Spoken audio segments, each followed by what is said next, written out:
फक्त काही दिवसात लाखो युवकांचा पाठिंबा मिळवणारी CJP आता रस्त्यावर उतरणार आहे। दिल्लीच्या जंतर मंतरवर मोठ्या आंदोलनाची घोषणा करण्यात आली आहे। शिक्षण मंत्र्यांच्या राजीनाम्याची मागणी, नीट, CUET आणि CBSE संबंधित वादांवर प्रश्नचिन्ह आणि हजारो विद्यार्थ्यांना आंदोलनात सहभागी होण्याचे आवाहन, यामुळे या आंदोलनाकडे संपूर्ण देशाचं लक्ष लागलं आहे।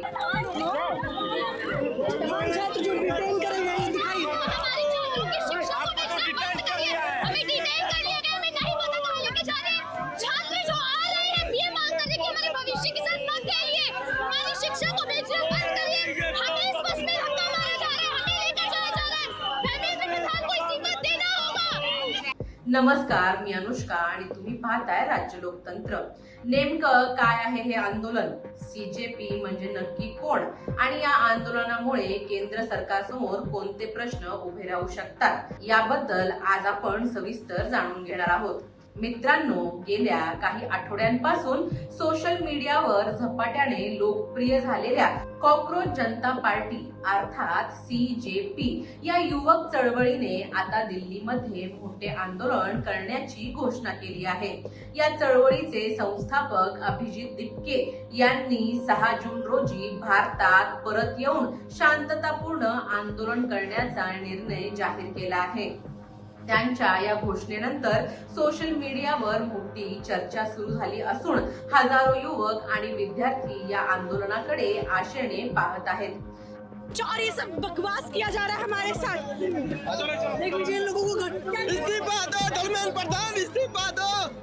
देख लीजिए कैसे ये हम लोग को ये करने की कोशिश की जा रही है। एक एक करके सभी को डिटेल देख सकते हैं। के बाद हालत देखिए क्या हम क्रिमिनल्स हैं। CJP म्हणजे कॉकरोच जनता पार्टी ही कोणती नोंदणीकृत राजकीय पक्ष नसून सोशल मीडिया आणि व्यंगात्मक राजकीय भाष्याच्या माध्यमातून उभी राहिलेली युवकांची चळवळ आहे।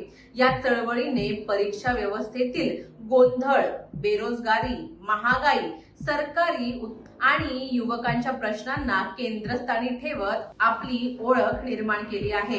अत्यंत कमी कालावधीत या चळवळीनं सोशल मीडियावर मोठा प्रभाव निर्माण केला असून विद्यार्थ्यांमध्ये आणि तरुणांमध्ये तिची लोकप्रियता झपाट्याने वाढताना दिसत आहे। अभिजित दिपके यांनी जाहीर केले आहे की दिल्लीत पोहोचल्यानंतर जंतर मंतर येथे शांततापूर्ण आंदोलनासाठी परवानगी मागणार आहेत।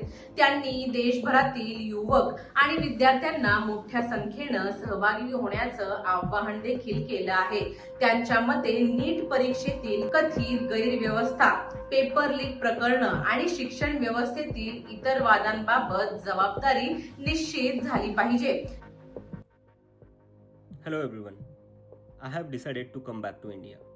यस, मैं अपने देश, अपने घर इंडिया वापस आ रहा हूँ एजुकेशन मिनिस्टर धर्मेंद्र प्रधान का रेजिग्नेशन मांगने के लिए। इतने दिन से आप सब देख ही रहे हो कि हम सोशल मीडिया पर आवाज़ उठा रहे हैं कि पेपर लीक के कारण जिन नीट के बच्चों ने सुसाइड की और जो लाखों स्टूडेंट्स की मेहनत बर्बाद हुई है, उसके लिए तो धर्मेंद्र प्रधान को रिज़ाइन करना ही चाहिए। 8 लाख बच्चों ने हमारी पिटीशन साइन की है। Crores of people have supported this demand on social media as well. And not just that, देश में कई सारी जगहों पर इसको लेकर प्रोटेस्ट भी तो हो रहे हैं, जैसे लखनऊ, जयपुर, महाराष्ट्र, दिल्ली, लेकिन फिर भी इनको कोई फर्क नहीं पड़ रहा। याच पार्श्वभूमीवर त्यांनी केंद्रीय शिक्षण मंत्र्यांच्या राजीनाम्याची मागणी केली आहे। सध्या केंद्र सरकारकडून या आंदोलनाबाबत सविस्तर अधिकृत प्रतिक्रिया आलेली नाही। मात्र काही सत्ताधारी नेत्यांनी CJP वर टीका करत या चळवळीच्या उद्दिष्टांवर प्रश्नचिन्ह उपस्थित केले आहेत।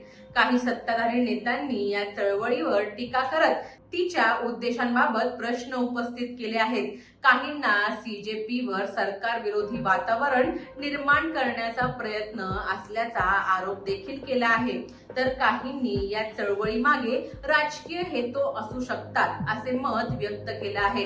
दरम्यान देशातील अनेक विरोधी पक्षांच्या नेत्यांनी थेट CJPला पाठिंबा जाहीर केलेला नसला तरी युवकांच्या प्रश्नांवर सरकारला उत्तर द्यावंच लागेल अशी भूमिका वेळोवेळी मांडली आहे। दुसरीकडे सीजेपी स्वतःला संविधानिक अधिकारांच्या चौकटीत काम करणारी शांततापूर्ण युवक चळवळ असल्याचे सांगत आहे. त्यामुळे येत्या काही दिवसात या आंदोलनाभोवतीचा राजकीय संघर्ष आणखी तीव्र होण्याची शक्यता व्यक्त केली जात आहे. या आंदोलनामागील सर्वात मोठा मुद्दा म्हणजे युवकांचा वाढता असंतोष, नोकऱ्यांची कमतरता, स्पर्धा परीक्षांमधील अनियमितता, पेपर लीक प्रकरणं, महागाई आणि शिक्षण व्यवस्थेतील अडचणी यामुळे अनेक तरुण नाराज असल्याचं चित्र दिसत आहे.